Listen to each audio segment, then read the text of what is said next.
Hello, everyone. Thanks so much for joining our panel today, which is titled Environmental Racism, Incarceration, and Toxic Prisons in the United States.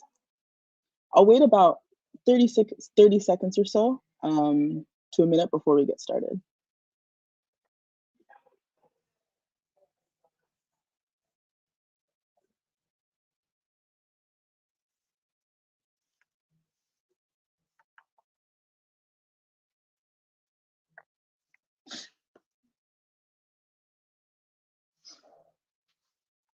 All right, again, welcome to our session on environmental racism, incarceration, and toxic prisons. My name is Ufwoma, and I'm a PhD student at MIT. In my research, I conduct community-based participatory research to produce analyses of environmental hazards, including heat, air pollution, and flooding in prison landscapes using satellite data. I will be the moderator for this session. Joining me today are 5 awesome panelists who represent an array of activities in research and organizing. May Azad is a grassroots community organizer based in California. They are a core organizer with the Campaign to Fight Toxic Prisons, or FTP. FTP's work is rooted in highlighting the intersections of environmental justice, prison abolition, and decolonization. Dr. Julian Scarha completed her doctorate in epidemiology at the Brown University School of Public Health. Julie Scarha will be our second panelist. She studied the associations between ambient temperature and mortality in US state prisons. Next, we'll have Dr. Carly Purdom, who is a research assistant professor for the Hazard Reduction and Recovery Center at Texas A&M University. Her work centers on how hazards and disasters impact incarcerated populations. Then we'll hear from Dr. Meet Dominic, who is the president and founder of the Texas Prison Community Advocates. Dr. Dominic has worked with legislators to file historic bills that request humane temperatures within the Texas prisons. And finally, we'll hear from Brian Kaneda, who is the deputy director of CURB, the Californians United for a Responsible Budget, which is a Black-led coalition of more than 80 organizations working to reduce the number of incarcerated people in California and shift wasteful spending away from incarceration. Just to give a bit of overview about our session, I'm going to share just a few slides about environmental racism, incarceration, and toxic prisons, and how they're interconnected issues in the United States. I'll wait for my slides to be up.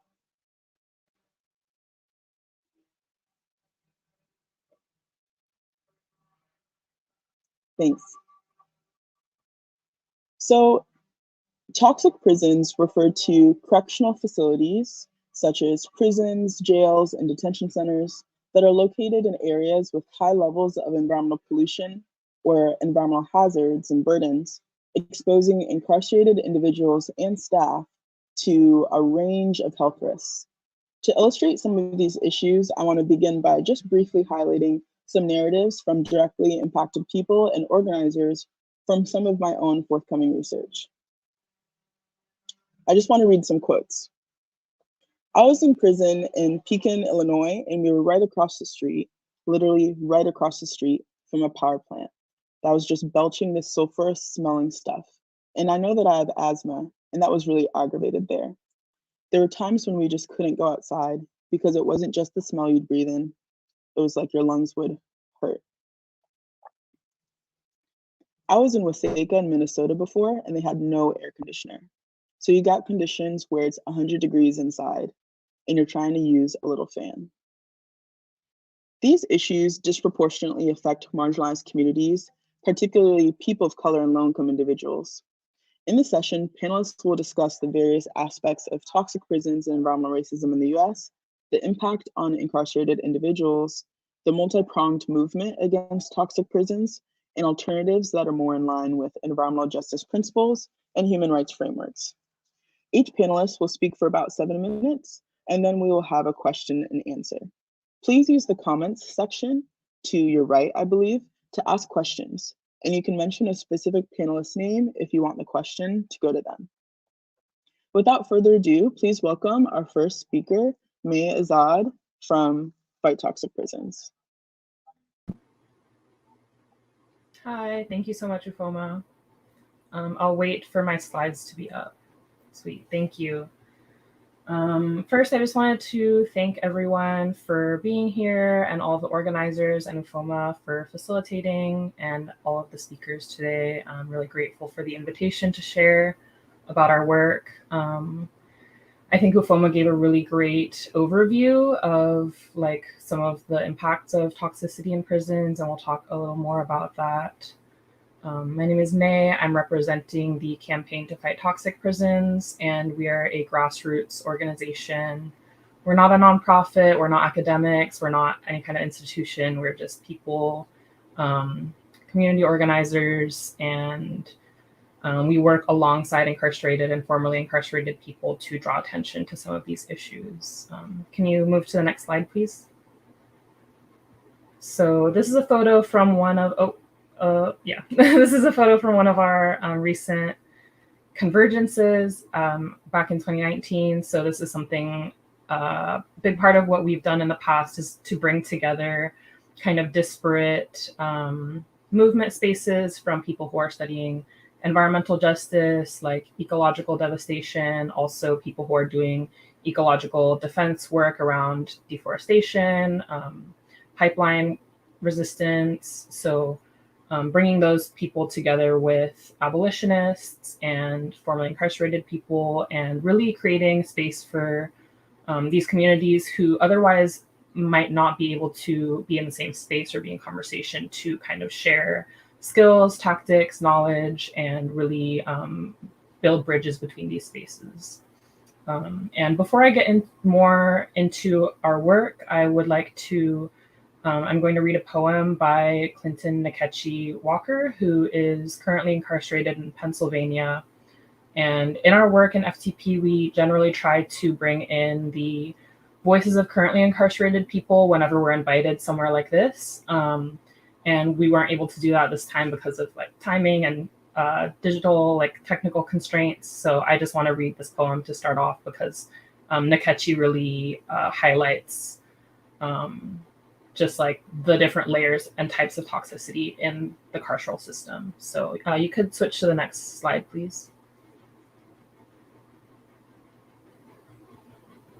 And you can skip this one.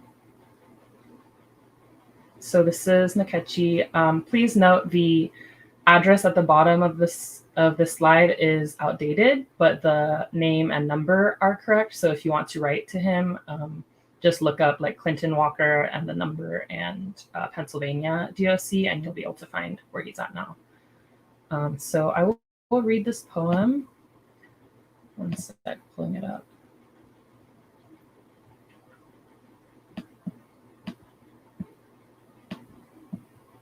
So Nkechi writes, "It is a burdensome task surviving toxic prisons where the effect of the environment on a person's spirit is like acid dripping on an individual's flesh, searing the human qualities off a being.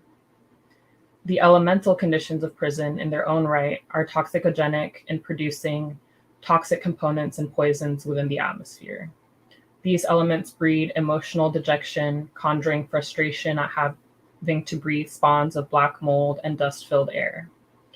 Asbestos is regularly found in the dark bowels of the most ancient of penitentiary structures, while its captives are made to drink under or over-treated water out of necessity. The swarm of toxins allow no exception to the prison food either. It's a kind of service where one may find rodent excretions on trays and utensils, roaches peppered on any given meal, and a mouthful of clotted milk if a mistake is made of not sniff testing before consumption. Those acts are hostile to the psyche and harmful to the health. This poisonous atmosphere produced by malignant activities within DOC septics is constantly introduced into the quarters of men and women, capable of negatively inducing the psyche's antibodies, which protect the spirit of its captives.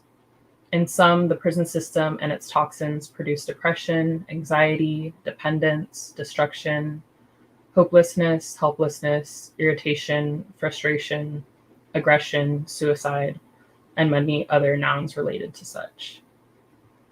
So I just wanted to share this because I think that it really outlines like both the physical aspects as well as like the spiritual and psychological aspects that we also understand as toxicity. So it is mold, it is water quality, it is extreme heat, air quality, all of these things that we typically think about.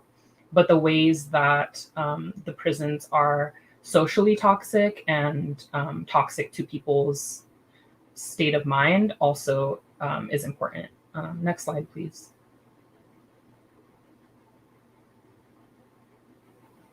So this is just some background on some of the regional work that we've done supporting a movement in Alabama to get just attention to the like really severely horrible conditions there, and also to stop the construction of 3 mega prisons, which we have done by partnering with local grassroots organizations there and have actually successfully been able to undercut the financing of these prisons and stop them from being constructed. And that's a big part of the work that we do. Next slide.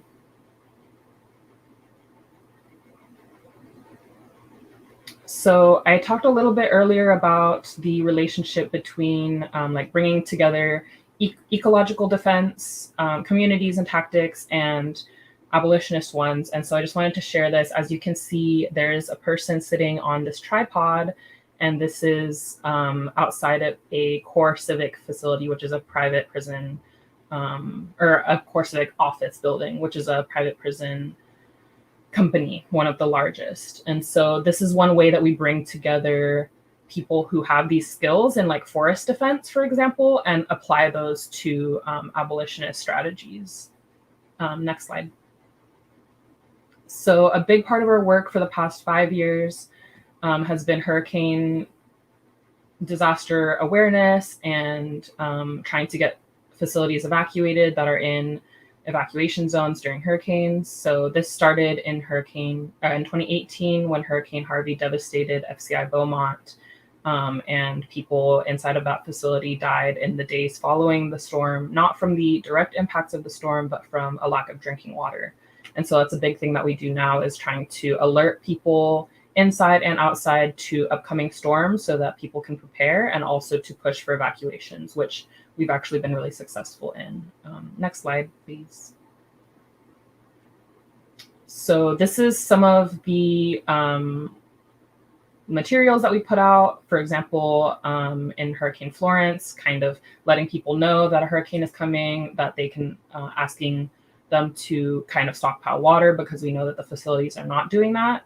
And then on the right, you can see kind of like the title slide for our phone zaps, which is basically like a mass call-in campaign where we'll get like hundreds of people to call these facilities and demand that they evacuate. And this has been really successful, increasingly in the past few years. Next slide. And so this is like a multi-pronged strategy. So we're spreading awareness, but we're also trying to get institutional change, because we know that there are not protocols in place. And so, appealing to FEMA, appealing to some of these like higher up federal institutions to try to get institutional change, structural change. So it's not that we're trying to figure out which facility is going to get hit every time, call them, and instead like hoping that we can implement policies so that this just happens across the board. Next slide. And so finally, I just wanted to share an example of one of our anti-construction campaigns. This is an aerial like map of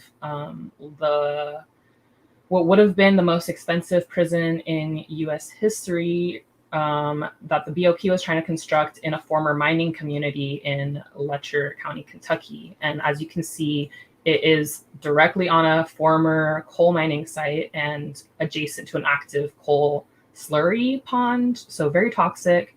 And it's also within a few miles of the Lily Cornet Woods, which are old growth forest and habitat for some endangered species. So this is a really clear example of the siting that we see of a lot of these toxic prisons. Next slide. So one of the major strategies, in addition to grassroots community organizing in that rural community, was that we joined 21 incarcerated plaintiffs in filing a lawsuit to stop this. And it was successful in combination with other strategies. So like grassroots like capacity building, base building, and then also media pressure, direct action for sure. And the combination of these things allowed us to stop that construction. They're actually trying to do it again right now. So we're back in this fight again, and we fully expect to win. But this is some of the tactics that we've used in the past. Next slide. And this is just another example that has like a photograph of kind of the landscape of that facility and what it would have looked like. And so this is just a very clear example of how, not only the land is treated as disposable, but the people who are being placed on these lands, or that the state is trying to, are also treated as disposable. And we're really trying to draw connections between these things, and stop new construction and keep people safe. So the next slide is just our contact info, if you could move to there. So if people want to connect, you can find us on the main social media. You can reach out to us via email. I will say we are currently not collaborating with academics for the most part, unless there's like some sort of collaboration that can be of benefit to our work. We mostly try to focus our attention and energies on like directly impacted communities. And yeah, we're excited if anyone wants to reach out and connect with us. And thank you everyone for your time. Thanks so much, May. I really appreciated that presentation. Yeah, two things I want to just kind of emphasize again that you shared was, the poem from Clinton and Nkechi Walker was really powerful and really highlighted the multifaceted nature of toxicity and the environmental injustice in prisons, going beyond that physical harm to also that physical impact, that emotional, mental, and spiritual as well. And then I've also just appreciated watching the impact of the collective organizing of Fight Toxic Prisons over the last few years, especially as it relates to disaster response. I think anyone who follows Fight Toxic Prisons, and I definitely recommend following the Instagrams and engaging in the phone zaps. These are things that have direct impact on people right now. So thanks so much. And next up, we'll be hearing from Julie Scarha, who recently completed her PhD and will be sharing some of her research from that. Thanks, Ufu. And thanks everyone for giving me the opportunity to share this work today. So yeah, as Ufu shared, I recently completed my PhD, and so this was the result of some of that work. I focused on temperature-related mortality in U.S. prisons, and today I'm going to specifically talk about heat-related mortality. And I think actually I can change the slides. So if this works, this works. So I want to give a little background about heat and health, because I think the ways that heat affect our health maybe feel very innate, but there are also ways that they're studied. And so we know these kind of causal connections between how heat affects our health. And I like to give this example from Slavic mythology. So back in the Middle Ages, or even before, there was this idea of a spirit who was named Lady Medea, and she would take the form of a woman. And during the summer, farmers would, at the hottest point of the day, farmers would leave the field to avoid her, because the rumor was that if you came across her while you were out in the field and she came at the hottest point of the day, she would give you a type of madness. And we now think that was probably a personification of a heat stroke.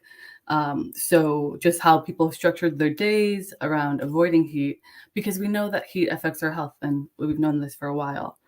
And typically when we think of the two main causes of exposure to heat, so the two outcomes that heat directly causes, we think of heat exhaustion and then heat stroke. And one of my advisors used to use the analogy of a car, and so I'm just going to keep using it here. And so you can think of heat exhaustion as kind of you're in a car and you've run out of gas, and so you need to refill, you need to refuel, rest, cool off, drink some water, and you're going to be okay. Heat exhaustion, as long as you take care of yourself, there's generally no long-term health impacts. And then heat stroke is kind of on the other end of that. So heat stroke is when your body temperature keeps rising. So above your normal core body temperature when that no longer can be maintained. And so your temperature starts increasing, and you can kind of think of it as an engine overheating, and your body will start to shut down as those biological processes can no longer function with the rise in temperature that's so essential for keeping our body going. And so heat strokes are rare, but very serious, often fatal, and people who do suffer from a heat stroke and survived often are living with long-term injuries from that. So these are two health outcomes that heat directly causes, but what we learn in the epidemiologic literature is that heat also isn't the only cause of other health outcomes like cardiovascular mortality or affecting kidney function, but heat is a cause of these. And so what we're learning is that there are all these other health outcomes that aren't heat exhaustion or heat stroke, but are also as a result of extreme heat exposure and an increase in temperatures.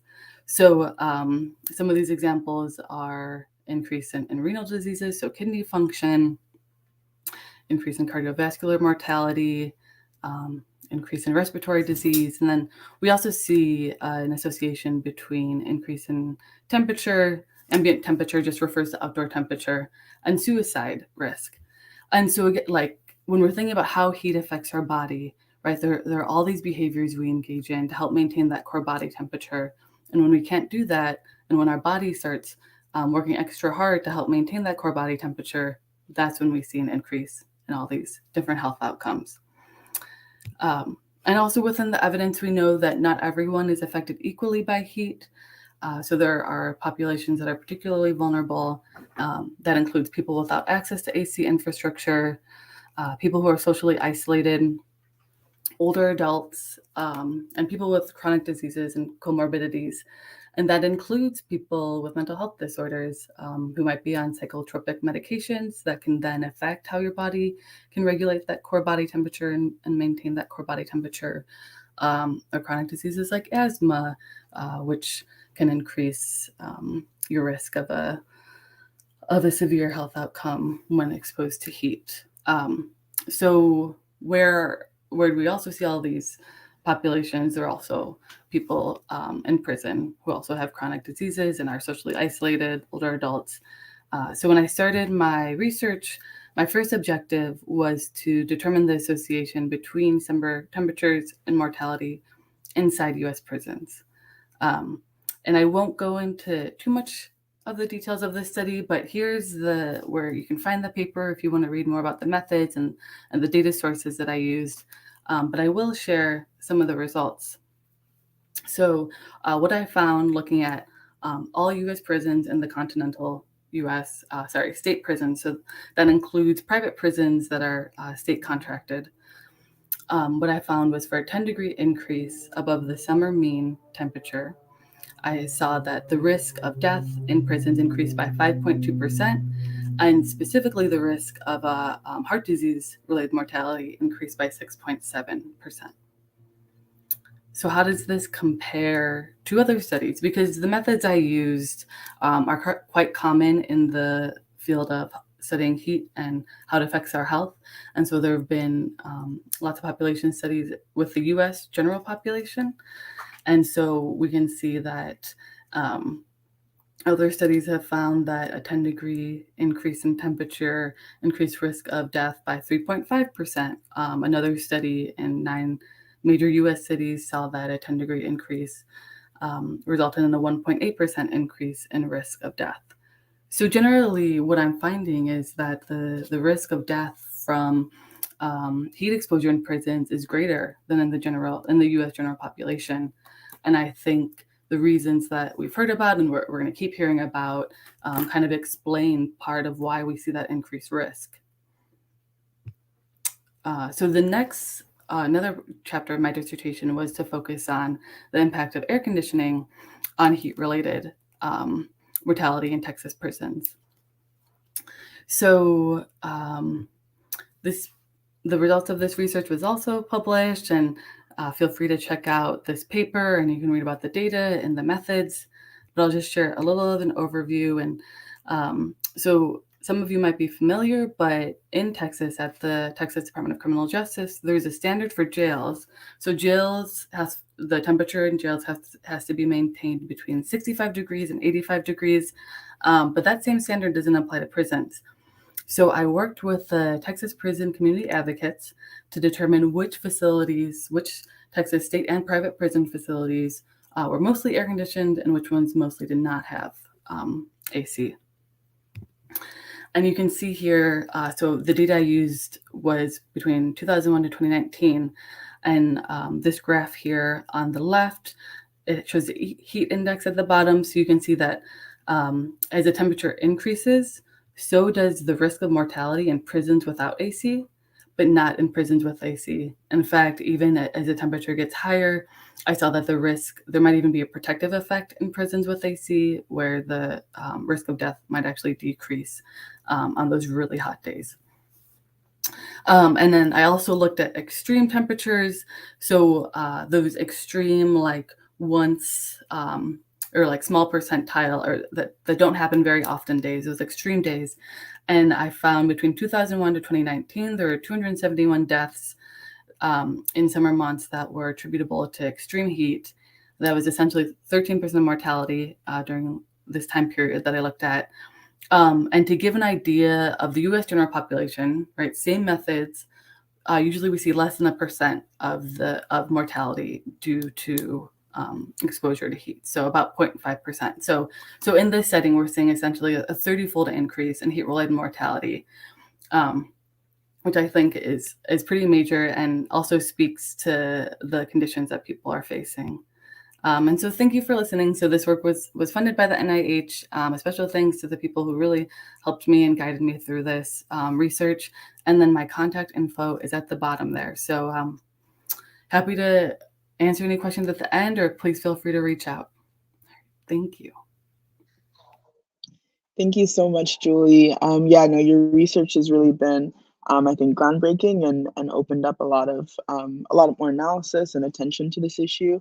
And for anyone who's just been following, Texas and TDCJ in particular has had a really brutal summer that I think actually, yeah, the next couple of presenters are probably going to highlight a bit as well. So next we'll be hearing from Dr. Carly Pridham. On to you. Awesome. Can y'all hear me okay? Everybody hear me? Okay, awesome. So I'm Dr. Carly Pridham. I've been working with the Texas Prisons Community Advocates for the last 4 years, I believe, on looking at the impact of extreme heat in Texas prisons. So Julie was able to, talk about some of this great quantitative data, looking at death rates and how we see temperatures affect rates of death in Texas prisons. So our work is really, or my work is really looking at what does it look like inside of prisons experiencing these extreme temperatures, and how our emergency management protocols and policies, what are the challenges of those policies, and how are they benefiting or failing incarcerated people. So next slide. I usually pull and start off some of my presentations with some of these news articles. I need to update them from this year and even last year. But this issue gets a lot of news coverage, and that's because it's really an issue of people discussing now with extreme heat of what are the rights of incarcerated people. And it brings together a lot of examples of really visible injustice, because people can feel the heat and they know what their loved ones are experiencing. There's a lot of critique on who has access to air conditioning, looking at, I see this article, prison pig barns are cooled, inmate staff sweat, looking at how even the animals that incarcerated people are charged with caring for have access to air conditioning when they, human beings, do not have access. Just to give an idea of kind of how timely the issue is. Next slide. So just a very broad introduction. Prisons are unique with extreme heat because They're not like other types of infrastructure necessarily. They're built with materials like concrete that are supposed to be secure and not break down over time, but they also absorb heat. The design of prisons restricts airflow, and there's this campus style where you think of like layers on top of layers where heat rises. So it's really difficult to, really understand how prisons are. They're much hotter places than just other types of infrastructure. There's high rates of heat-related illness among staff and incarcerated persons, but incarcerated persons are more vulnerable to heat. I know Julie talked a little bit about that. TDCJ is a system of identifying people who are particularly vulnerable, and as of last year, only about 78% of those who are deemed as high priority for getting access to air conditioning were in air-conditioned areas. So think of people who are taking psychotropic medications, they may have dementia, they may be very elderly, have other conditions, and they're not even able to get the most vulnerable into air-conditioned areas. So Texas, it's one of 44 states. We still don't quite know about what this issue looks like in all of states, but we're working on that. But we know it's a broad issue. But Texas is, it's particularly hot, and we have a, very large system with its own kind of brutal history. We only installed fans in Texas prisons in 1998, and that was paid for by incarcerated people through commissary funds. So there's really not a history of investing in hazard mitigation in prisons. And even when we do, it's asking incarcerated people to pay for it. And then also prisons are COVID-19 hotspots. We're seeing that happen again. There's just not as much coverage on it, but Texas prisons are overcrowded. There's high levels of illness and death from COVID-19. So we expect that that's going to continue to be an issue. And combining with heat, it's very difficult to fight off an illness like COVID when you're in these temperatures. Next slide. So I'm going to talk very briefly on our research and methods. Essentially, I've been working with TPCA, analyzing surveys that they collected on how incarcerated people experience these heat policies. And just looking at, are incarcerated people, are they getting resources? Why or why not?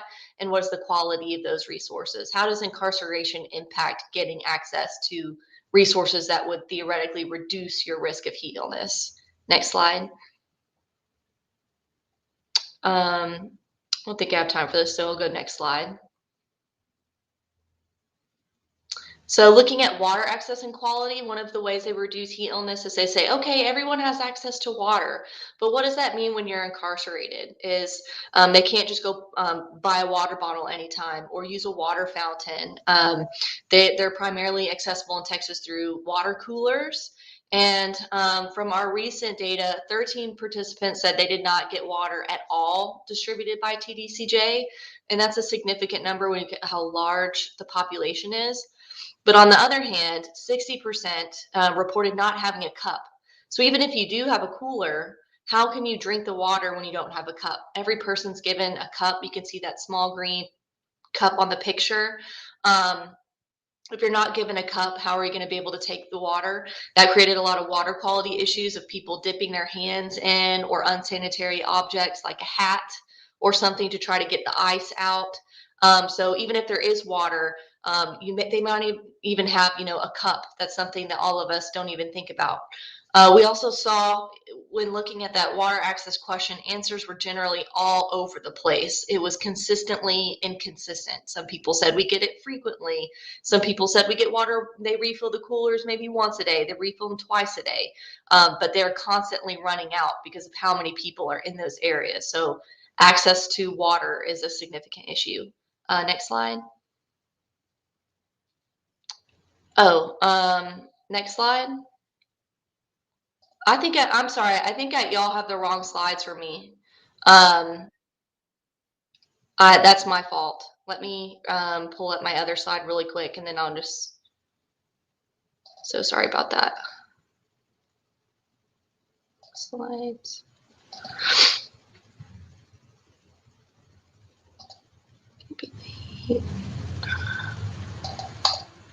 Should be it.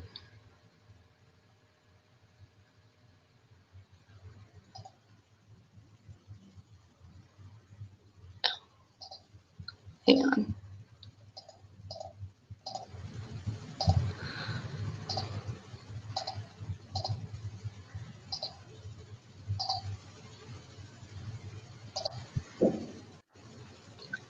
Thanks, Carly. If it's okay with you, you could also, continue describing it just on your Yeah, end if the it's pulling visuals up right aren't critical. now. Okay, cool. It's not letting me pull my slides back up. It says I have too many slides. Oh, there we go. So regardless, we're talking about water. There's also the access of respite, which is one of the significant issues in areas. Texas uniquely offers access to these cooled areas, and 65% of our participants are saying they're not getting access to these cooled areas. So essentially, when the prisons come out and they say, extreme heat, it's not a big issue, we're dealing with it. These are the policies we have in place. They have access to water, they have access to cooled areas, they have access to showers, they have access to commissary where they can buy different items. Essentially, when my slides, they just pulled up. I don't know if y'all can, if I can pull them up or if y'all have to.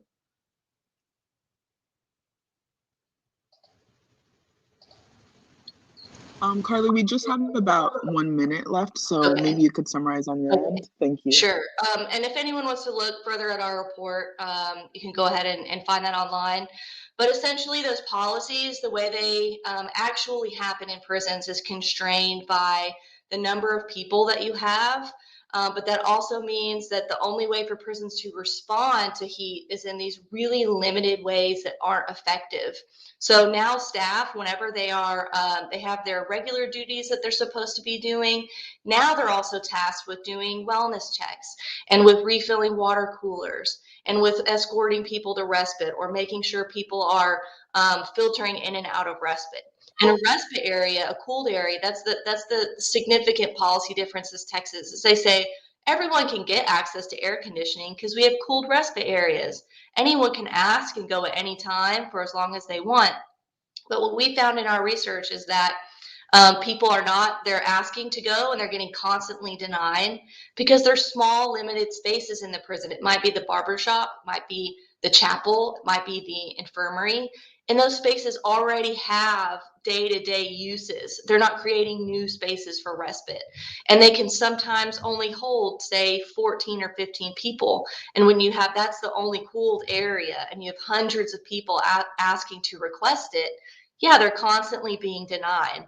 And so what we're seeing is that it creates a lot of tension between staff and incarcerated people because they're constantly having to ask for resources that in the policies they're supposed to have access to, but the prisons aren't actually able to carry out those policies. So when you look at, what does the daily life look like in prisons? How does getting resources to hundreds and thousands of people on some of the lowest staff levels in history? It's not really possible. So that's how we know that these, the way we're responding to extreme heat in prisons, and this is how states across the US, across the country respond, they just don't actually work. So that's why we need real temperature regulating policies. We need air conditioning. We need policies that hold prisons to account for what their temperatures are, because the day-to-day policies of reducing risk aren't possible in the prison environment. So I'll go ahead and end there. I'm sure you can find my information online or through the program. And apologies for the mix-up, but thank you for being patient with me. Thank you so much, Carly. And yeah, definitely would recommend looking up Carly Purdom and the heat reports that they've published in the past and a forthcoming one that should be out soon. But this was a nice transition, as now we'll be hearing more about the effort to obtain some of those policies in Texas. On to you, Amit. Thanks.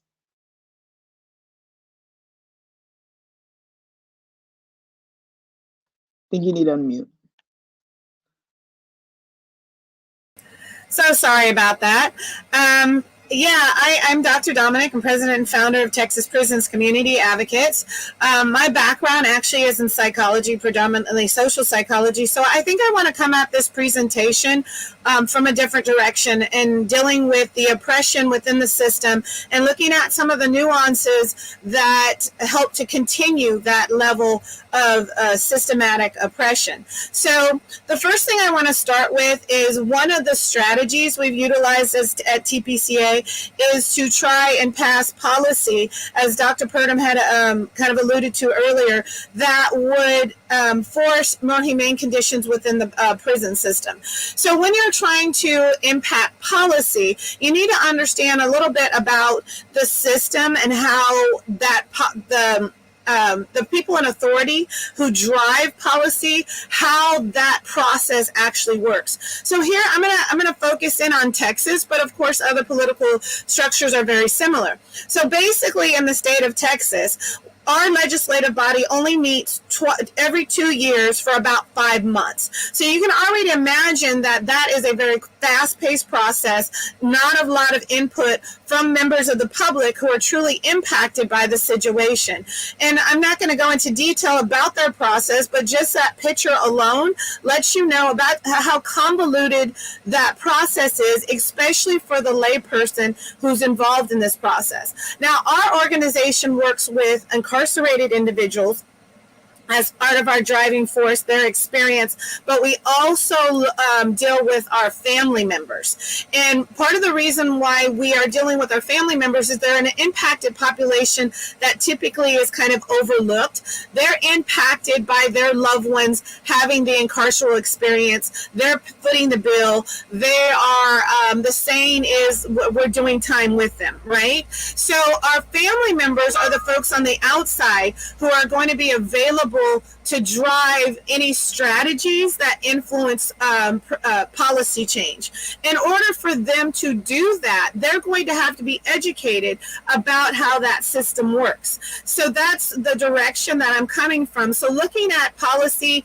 political climate, and lack of political oversight in this situation, you can kind of see the dynamics of oppression, systematic oppression that's taken place over the years. I always say, history is repeating itself constantly and there's nothing new under the sun. So they're simply recycling the same oppressive techniques that they've used in the past. So let's look at this really, really briefly. In Texas, we have 150 representatives and 31 senators. Our power dynamics are predominantly white, are Caucasian, lacking in diversity, lacking in experience, higher socioeconomic backgrounds, your upper middle class to higher income brackets, which usually are somewhat removed from the prison system. Whereas our family members on the other side tend to be people of color, lower socioeconomic backgrounds, lower educational backgrounds. So that kind of puts them at a slight disadvantage when dealing with these policymakers. In Texas, they also tend to be very religious, very punitive.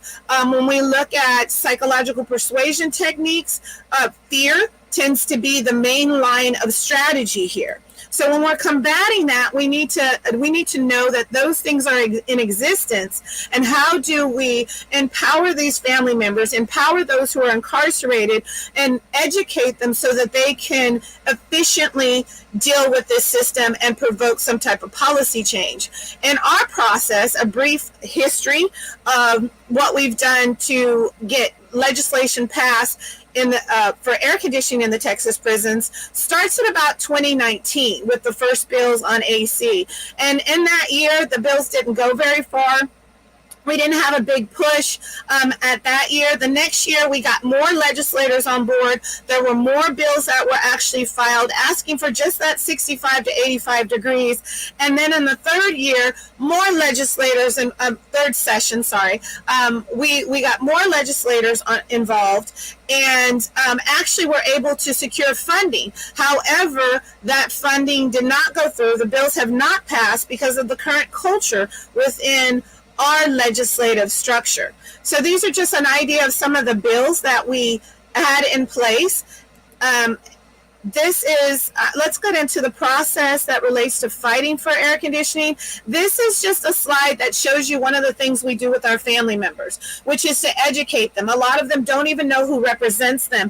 And I'm going to encourage everybody to find out who their representatives are, who their senators are.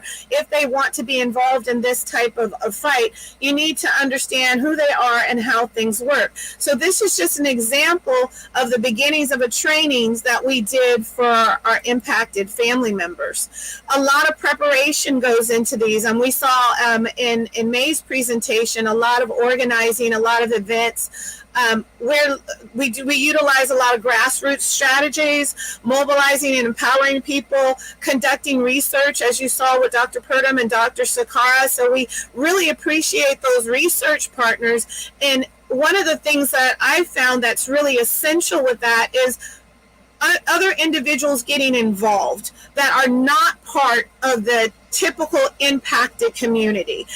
Why is that so important? Well, our impacted community tends to stay very secluded because of the negative stigmas that surround incarceration. So oftentimes their voices are quenched simply because of fear of retaliation or fear of the negative stigma. So when you have concrete research that presents their arguments, it helps to amplify and then empower them as well. And of course, when you're dealing with political influence, you want to bring as much evidence as possible, because the negative stereotype is that these families are dysfunctional and those who are incarcerated are also dysfunctional, are liars. So, and I'm just being brutally honest about that type of stereotype. And we need to combat that stereotype, and that is where one of the things that's really essential is research. Also, things like storytelling. I call what I coin the gut punches. The things like the fact that right now Texas prisons are under lockdown and they're finding dead bodies within the prison. The fact that pigs have air conditioning but human beings don't. So those are some of the things that we use to amplify the voices, but also combat that fear messaging. Power mapping is another thing that's essential, and that goes back to understanding who people are within, who your stakeholders are, and how your stakeholders operate. I did have a little clip here from someone who was incarcerated that's about 1 minute, and it doesn't look like it's going to play for us, so we're going to move on. The last couple of facts that I want to mention are the experiences of those who are impacted. What drives our decisions? We speak with them. We ask them, what types of things are you having difficulty with? What would you like to see done? How would you like to see that done? And that drives our decision-making process in terms of policy, moving policy changes. I also want to mention a few things here. For example, the disappropriate rates of incarceration for African Americans. So we're also looking at an in-group, out-group type of phenomenon. We're looking at the roots of racism. We're looking at the roots of slavery that impact what's happening with the prisons. And it sounds like I need to wrap this up very quickly. Last thoughts here are who bears the burden of unjust prison structure: the family members, incarcerated persons, and society on a whole. Overall, for those who think they are not impacted or affected by this, you are definitely affected, as 95% of the individuals incarcerated will return back to society. And we'd like them to return it from a position where they're empowered and they're strengthened, as opposed to still dealing with all the dehumanizing effects that they're experiencing while they've been incarcerated. And I see a note from Ufu that we're out of time, right? So should I just kind of stop there? Yes, thank you so much, Amy. I really appreciate you. And I'll just harp on one of the last comments that you just made, that oftentimes people think that the prison system, this doesn't affect me. Why should I care? But exactly what you said, like, these are people who are part of your community. These are people that are your neighbors or could be your neighbors, or you have family members that are currently impacted. That's why you should care, and also just because these are human beings who deserve a lot better than these really toxic environments. So last but not least, we'll hear from Brian Pineda, who's gonna share more about a California perspective. So I'll just hand it off to you. Thank you. Thanks so much. And it was great to be here with everyone today, all of these incredible people doing all of this incredible research and work. Again, I'm Brian Pineda, and I'm CURB's Deputy Director. CURB is a coalition of more than 80 organizations working to reduce the number of prisons and jails, reduce the number of people in them, and shift that wasteful spending away from incarceration and toward what really keeps people safe. And we know that's our communities.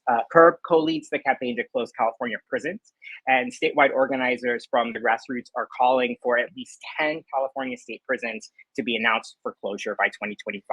We've been successful in moving state legislators closer toward our perspective and have made strides impacting the media narrative around prison closure. So far, 3 state prisons have been announced for closure since 2020, as well as multiple yards, a women's facility, and the contract for a privately leased state prison has been canceled. Governor Newsom has actually been the most intransigent about moving these policies forward, but we're working on it. Next slide, please. So we're learning a lot today about the connections between climate change, environmental toxicity, and prisons. And here are some more examples. We know that at least 21 state prisons in California have water sources that are contaminated and unsafe for human consumption. Yet people who are incarcerated in these prisons often have no other option but to drink it. We know imprisoning Black and Brown people at disproportionate rates and forcing them to survive in toxic cages in California and across the nation is environmental racism. And most of us know or are learning more here today about all of the detrimental impacts that people in prison face, but it's not just people in prison, it's also in prison towns. And really all of these issues affect everyone in California and across the country. These hazards are toxic water, poor air quality, dangerous soil fungus, and very well documented histories of poisoning local ecosystems and waterways. And that's true for prisons across the country. Incarcerated people face a dangerous and uncertain future, and that can't be denied. Next slide, please. In California, we are, of course, on the front lines of climate change. Recent years have shown us that wildfires, rising temperatures, and flooding that disproportionately affect vulnerable populations. It's a real thing.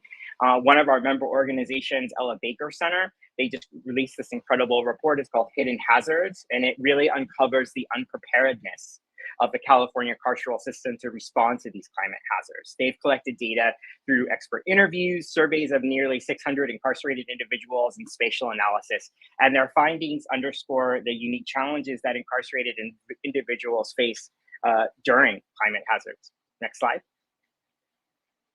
So here are some of the most vulnerable California state prisons when we're talking about flooding, fire, and extreme temperatures. We've heard a lot about heat today.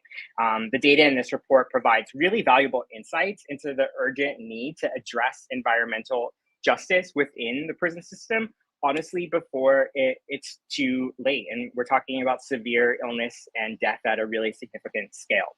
We're hearing a lot about the challenges impacted people face in California prisons, from heat to toxic water to fires. In the press, much more than what we used to, which is great, but what we need is solutions. And we at CURB have a clear solution. The best way to address climate change and environmental racism in prisons is through decarceration and prison closure strategies. And our community, of course, made up of currently and formerly incarcerated people, their families, loved ones, and advocates. We care about the conditions of confinement in California prisons and beyond, but we know that investing in prison infrastructure and creating kinder or gentler cages is not going to ultimately address the crisis of incarceration in the US. Next slide. So CURB wants prison closure to happen as part of a concrete, holistic plan that includes a decarceral just transition. So what does that mean? We might know the term just transition here. Decarceration means we're aiming to reduce incarceration rates and the number of people behind bars. And we should do this through just and sustainable policies. Decarceration is a response to the violent system of incarceration. A just transition is an environmental framework for addressing industries that harm the environment, especially harm caused by extractive economies that primarily impact communities of color.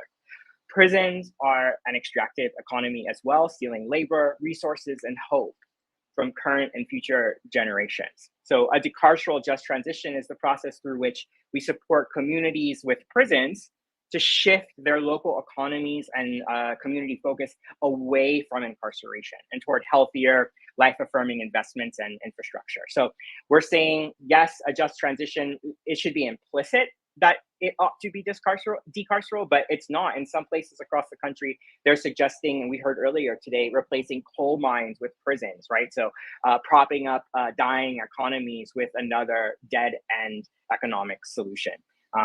So we're going beyond responding to environmental harm here, also addressing the extraction of resources and labor from people and communities. Next slide. So in order to do that, CURB created a roadmap for prison closure. And we have 4 pillars that I encourage people to read about in our prison closure roadmap. It'll be made available to everyone. One of the pillars, the third pillar, is a decarceral just transition. And this is really the outline of the transformative process to move from a reliance on prisons to a future of equitable and sustainable investment. So we're talking about how do we take all of this money from closed prisons and invest it back into the communities in a way that's green and responsible. Next slide, please. So we have 2 tiers of just transition fund modeling in our roadmap that we're providing to state legislators.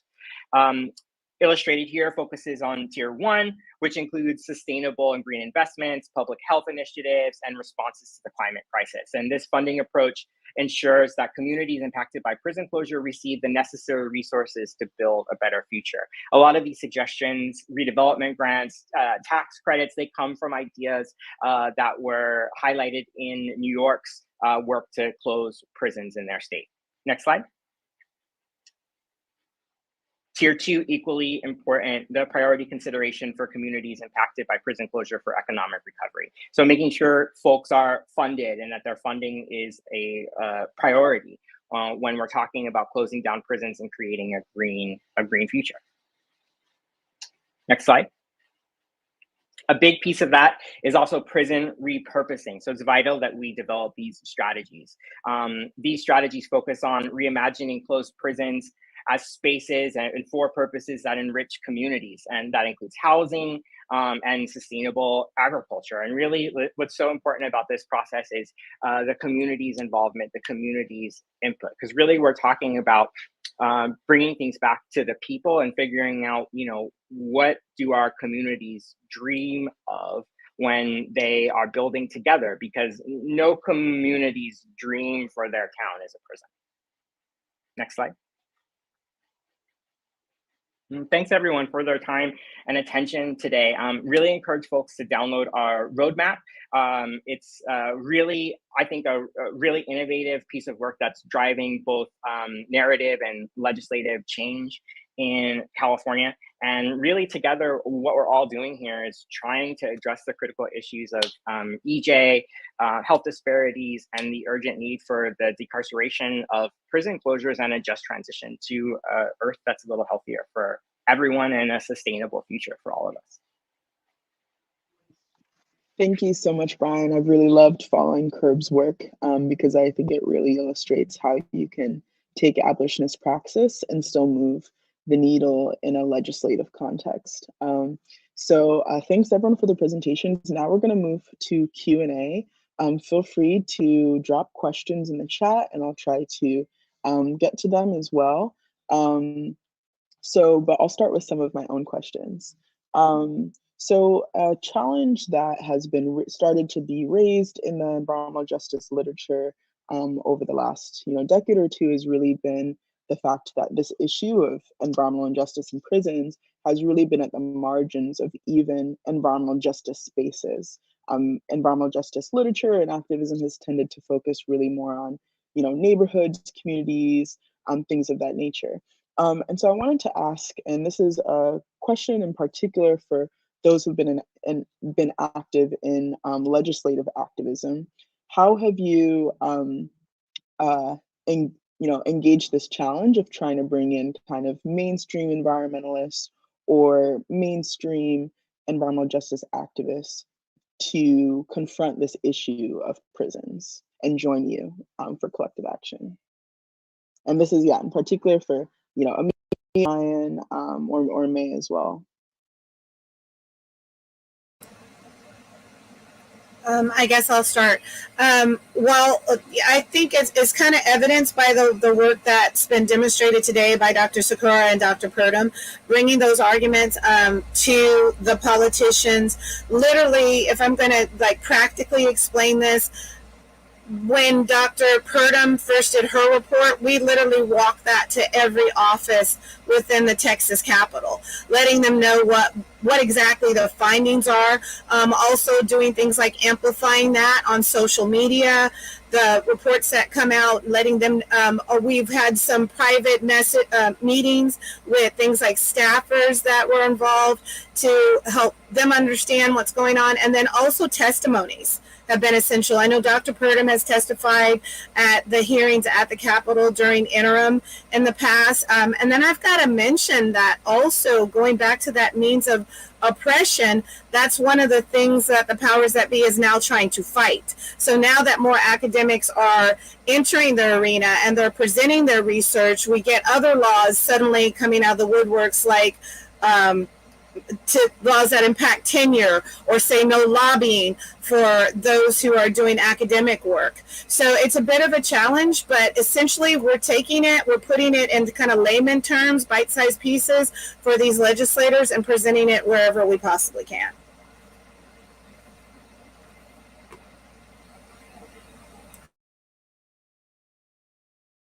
Thank you. Brian, do you want to speak to that? Sure. I think all those points are absolutely important strategies for organizing. And I think folks in the EJ community should keep including that in their convenings, in their literature, especially as we deepen our understanding of what a just transition means, and understanding prison as part of the construct of extractive economies. Having a fully interconnected movement for social change, I think, is going to be vital for all of our success.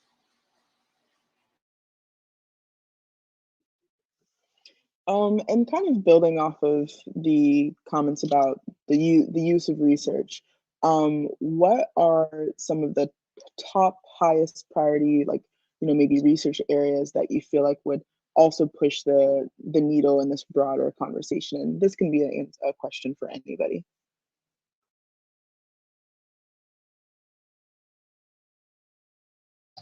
Because I could speak to some research directions in the field. I've been broadly studying disasters and how hazards impact prisons for the last 8 or 9 years. And my background is in emergency management and in disaster mitigation, disaster response, just disasters broadly. And when I first started, there was basically nothing in the literature about what even happens to prisons in disasters. And now there's more interest because the impacts become, more and more visible with each passing year. But I definitely see a shift in terms of there's more research coming out, but there's still very, very little that has been done. And it's really, I think, just documenting what is happening. Many people we talk to in Texas don't even realize that the prisons don't have air conditioning until their loved one becomes incarcerated. So I think there's a lot of things that as we hope that our research can get the word out to people, and that they can we see a lot of, I think, support generally in the public for some of these legislative efforts. But when they realize that, prisons aren't being evacuated, that doesn't make sense. They're not getting food. They're not getting, there's a lot. People understand, I think, threats from hazards in a kind of clear, visceral way. So the more that I hope more attention continues to be put on, it's just documenting what is happening to prisons, what the risks are, why prisons are so different. Because people, they don't think about that prisons are built of heat trapping materials and certain styles that they're different than other infrastructure. And they don't think about how the way that, the way we incarcerate people, where you have hundreds and thousands of people in a place that we've designed to not allow anyone to leave ever, what that means in this climate, what that means with disasters. And it's not new. It's things that have always happened, but because of the populations that are incarcerated, they're overlooked. There's so little oversight. But I do think that there is a path being pushed forward, and I hope that by partnerships with researchers and organizers, and it doesn't even have to be partnerships, but we should be looking at how our research can support those efforts to reduce harm and death and disasters just in the baseline. It's a good place to start and to keep moving. Absolutely, Carly. Julie, did you want to speak to that? Yeah, I would just add a little of that. Like, totally. One, I think I've seen the field of environmental health and prison health explode over just like the past few years, like more and more interest. But I also like that environmental lens. When I think of where I'd love to see research to go, it's not like that environmental lens feels a little limiting in some sense. Like there's so many ways that prisons affect our health, and the environment, like prisons are an environment within themselves. But I want to think about noise pollution. I want to think about like just other stressors within these environments that might not always fall under, when we think of climate change, might not always like connect with that, but the ways that this environment itself is detrimental to people's health, like focusing on that too. Like heat is an issue that could maybe go away, but the prison itself like is always going to have this detrimental impact on people's health. Absolutely, Julie, and thanks so much. And that connects to what we've heard from multiple people as well, starting with May, about the multi-pronged toxicity of prisons beyond the more recognizable environmental harms. So a question I want to go to is, I personally know like some of y'all or some of your organizations explicitly identify with abolitionist praxis. And for those who might not be familiar with that term, abolition is referring to the dismantling of prisons and policing and other arms of the prison industrial complex as well, and the belief that we can abolish prisons, move away from prisons, and create alternatives in their place. And so to that point, I want to kind of ask about some of the tensions between trying to, reform, quote unquote, the criminal justice system versus abolitionist approaches. And specifically, I'd love to hear like examples of reforms that people might, on face value, think are positive, but in your opinion, would actually do more harm than good.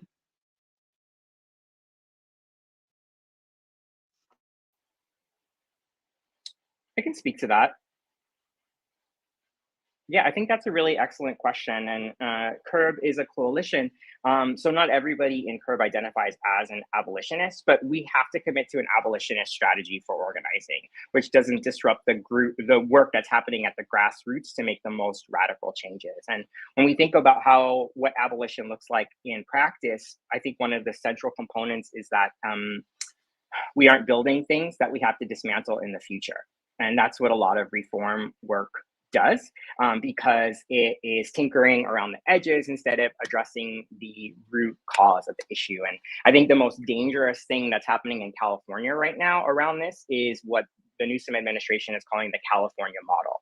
So this is an attempt to import the style of Norway and Norwegian incarceration to California. And right now that's best exemplified by the $380 million that they're investing to rebrand San Quentin as a rehabilitation center. So we know that this is just a different name for a prison that perpetuates the harms of incarceration, including systemic racism and violence, and that this prison is actually on Ella Baker Center's list as one of the most in danger from climate change. And in this case, it's flooding. So really, we have money being directed back into the prison system, just as we ought to be beginning to save dollars from decarceration and prison closure. So we know that this is an attempt for the PIC to morph and change in order to propel itself into the future and sustain its budget. So we're always really wary of reforms that come with a really hefty price tag, where 360 million of the $380 million that are going towards the rehabilitation center in San Quentin is just for a building. And a building is just a building, the last time I checked. Thanks. And maybe we can hear from just one or two more people on this. Carly, I see you. Sure. So I've worked with some other scholars and some folks from By Toxic Prisons, and we published a paper on looking at abolition and what that means for just this broad understanding of disaster resilience. And so I think that it's difficult to engage on an academic level. I mean, we've people kind of see the term abolition, and especially here where I am, it's sometimes difficult to engage on. But I think it's our role to look at, and maybe even that's a protection from being a disaster person, is that the field of disasters has underlying goals of reducing death and harm and speaking to just a broad understanding of safety. And so by engaging with what does incarceration mean for safety and climate change and disasters, the evidence suggests that prisons do not make us safer. Incarceration does not make us safer. It undermines our resilience. And not only when we're talking about prisons as places that, like, we talk about them, and we can, if we don't look at or aren't able to engage critically with how they function and what their role is and what it means for broader society, then we can't have that understanding of resilience, and we can't reach a place of reducing vulnerability. But when we kind of engage directly with what is the role of prisons and incarceration and in disasters and climate, we see that they are producers of disaster risk. Just having that space there, it creates risk. It creates problems, not just for incarcerated people, but for the community that they're in. Having a criminal record, all of these different things we're engaging in. I think, coming from a disaster and emergency management background, we're able to kind of reframe these ideas of what is safety? What do people need to be safe and resilient? And when we come at it from, that kind of perspective, we're able to see, how we incarcerate people, the way the system currently functions, that it creates more vulnerability and susceptibility to harm for not just incarcerated people, but to the broader community. So that's what we're seeing in our research, and we're trying to communicate that.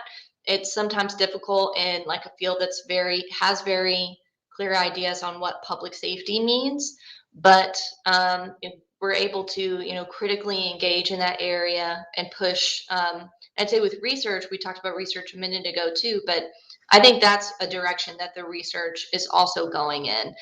It's not difficult to see that prisons, you don't have to have a research background to see that there's problems here, but being able to show, make the relationships between what happened to, a family in disasters, having a criminal record, not being able to access housing, not being able to find stability after incarceration, or being impacted by the justice system, that creates disaster risk and impacts in anyone's community. So we're able to, I think that's where that critical engagement pushes us to really engage at what does safety mean? How can we have, a resilient society with a changing climate? Thanks so much. No, those notes from Brian and Carly were really powerful things to end on.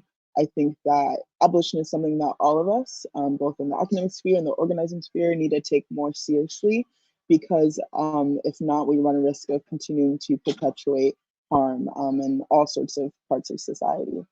So I want to wrap up and just say thanks so much to all of the panelists for the time spent preparing and sharing with you about your research and perspectives on organizing as it relates to environmental racism in prisons. I hope everyone will take it upon themselves to research more into these issues, follow these organizations on social media, engage with their campaigns in any way that you can, find local campaigns you can touch base with, and yeah, just try to join this movement to fight toxic prisons. Thank you. Thank you.